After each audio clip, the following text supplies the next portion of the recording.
Recently, I held my daughter as I showed her our only photograph of her birth mother. She pulled the picture to her heart, her long fingers shaking. We sank to the floor as she wept. Even though my child has not seen her first mother since birth, she whispered, "I miss her." This is a deep wound.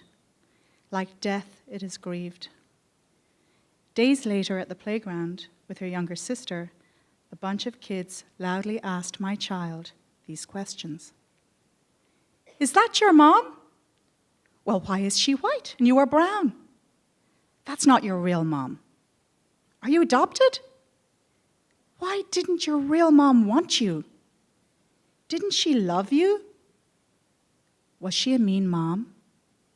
Where is your real mom?" The words came like bullets. My children tried to respond as I had taught them. I ran over to shut the whole thing down, but I wasn't fast enough. My kids were silent when I reached them. Our 3 hearts hurt. These were children's words, but they reflect the views of many people who do not know us. So who are we, my family? Let me share with you our story. It took me 10 years, from 28 to 38, to become mom. My life went on pause. There were miscarriages, medical tests, endless blood work, and doctors, countless books and prayers, horrible medical treatments and needles, a cycle of failure and tears, arguments, quack treatments, surgeries, and acupuncture, foul-tasting teas, and research, mountains of paperwork, social workers, failed adoptions, and eventually, palm readers, psychics, ghosts, and Ouija board. But that's a whole other story. After this stormy decade that sank my career and battered my marriage, my husband and I suddenly became parents. On our first day as parents, our 3-month-old baby underwent open-heart surgery. We waited a few more hours while holes in her tiny heart were patched with Gore-Tex.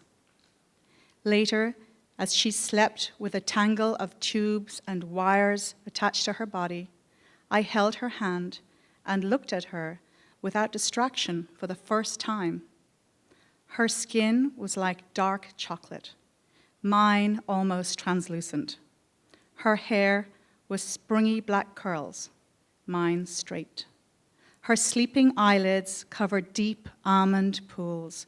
Her rosy lips, bursting with smiles while we played before surgery, were now pale and still. A bandage bisecting her sternum oozed blood. She did not look anything like the child I had imagined.